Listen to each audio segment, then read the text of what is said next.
Most retirees die without ever having to touch their retirement savings, and that's because you are paying for their retirement. If we take a look at some data reported by ofdollarsandData.com, we can see that 26% of retirees are withdrawing up to the amount that their portfolio earns. So of all the retirement savings that you have invested, it's going to spit off some interest and growth each year.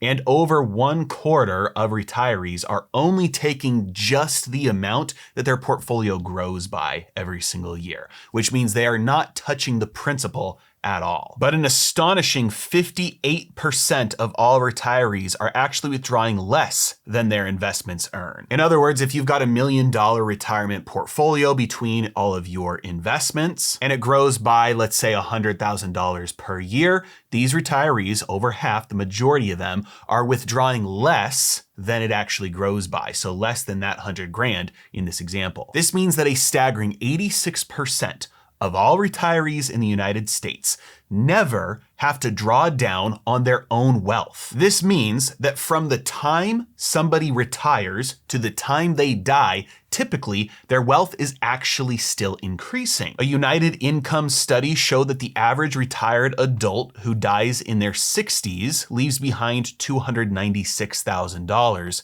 in wealth. But if they don't die till their 70s, they leave behind more, $313,000. And if they die in their 80s, they leave behind even more, $315,000 on average. And it's not until you get to the people who live into their 90s that they start to actually draw that down, leaving behind an average of $238,000, which means that the majority of American retirees have to use so little of their own wealth in retirement that their wealth actually continues to grow until they die. Now, you might be looking at numbers like this of $296,000 or $313,000, and you might be thinking, that is not enough to retire on. How are these people not needing to withdraw enough from their retirement that it's actually still growing? And the answer is because they don't have to pay for their own expenses. Taxpayers do through Social Security and Medicare. These are not social safety nets. These are wealth transfer systems from poor, younger working people to older, richer, retired, non-working people. They're not needs-based, they're age-based. And age happens to be a basic 1-to-1 correlation with wealth. If you take a look at the median net worth by age group, you can see it is a direct correlation. The older people get, the wealthier they get. And that is reasonable because the older you are, the more earning potential you have, the more skills that you have, the more experience that you have, and the more time you have to accumulate and invest and grow that wealth. And again, if you're looking at the age cohort of 65 to 74 with a median net worth of around $400,000 and you're thinking that's not enough to retire on, it is when you have taxpayers funding your retirement for you. And I need to pause here and clarify. I am not blaming retired people, old people. I am not resentful towards them. I do not think it is their fault. They did not choose this system. This system was around before many of them started working. But the fact is that these systems are not social safety nets. They are not benefits from something that you have paid into over your working career.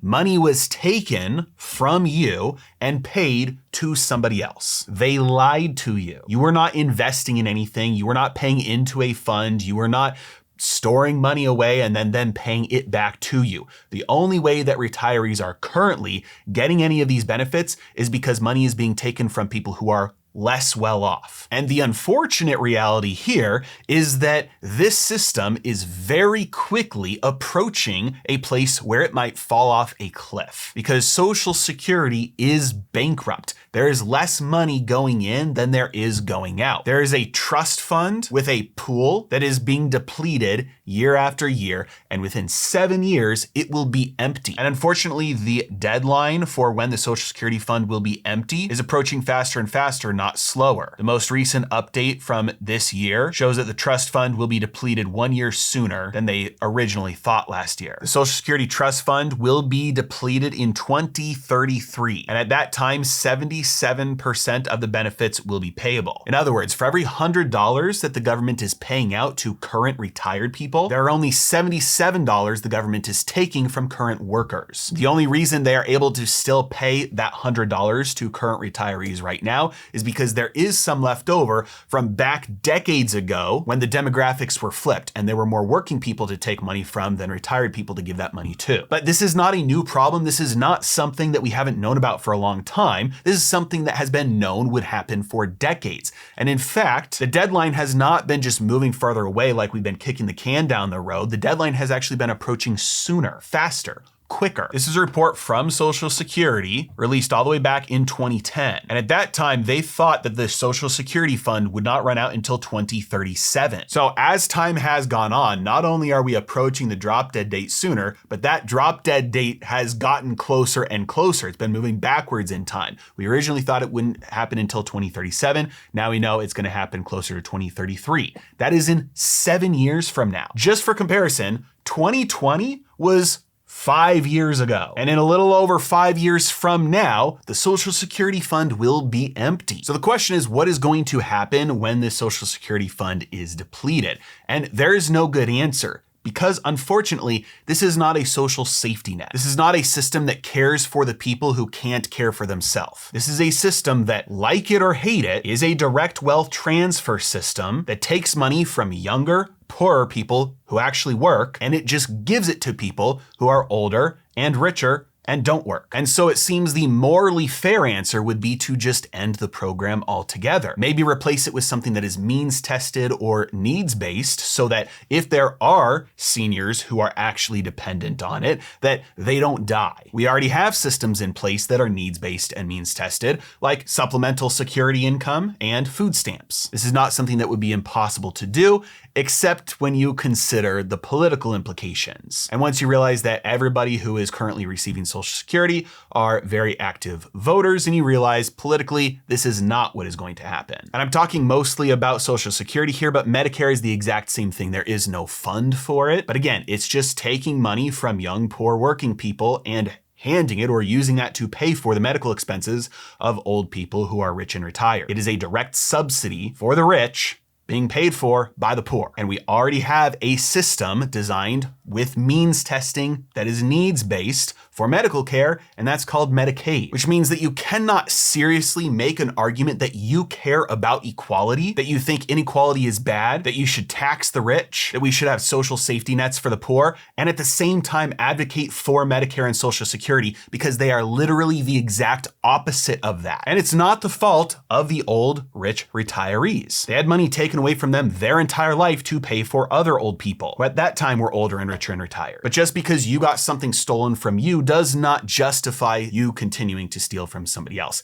And I don't think retirees have really any say in the matter. It's the government choosing to do this. Yes, voting matters and voting counts, but not as much as many people believe. Which means that since these programs are not going to be just abolished or at least replaced by something that is means tested or needs based, then there are only two other options that will happen when the Social Security fund runs out. Number one is that the benefits that are being paid out will just be cut to whatever is taken in. Which means if you currently receive, let's say $1,000 from Social Security, that will be reduced to approximately $770 from Social Security. Now, this is a likely outcome, and currently that is the only legal outcome because of the way Social Security is designed. But the ones who created those laws can also change those laws, and given the fact that a drastic drop in benefits being paid out would be extremely unpopular among many of the voting population, then it is likely that we get the third option, which is that either taxes or borrowing through inflation will be increased in order to fund the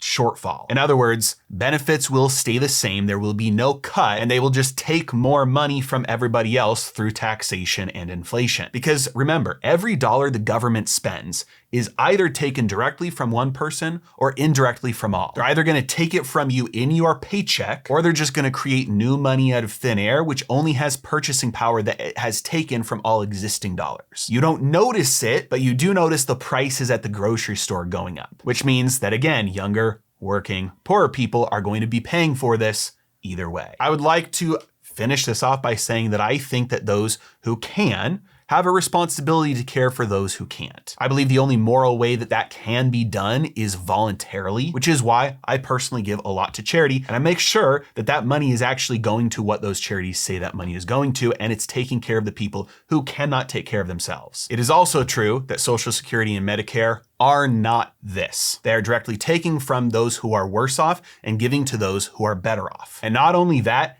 it is bankrupting our nation. $38 trillion in debt, running $2 trillion deficits every single year, with over $1 trillion in interest payments on the debt alone in order to continue the grift. It is not sustainable, it is not moral, but it is the most likely outcome, which means if you are aware of the most likely outcome here, you can protect yourself. Because the most likely outcome is this leads to more debasement of the dollar, which means buy assets, especially inflation protected assets, things that historically go up when the money goes down. As always, thank you so much for watching. Have a great day.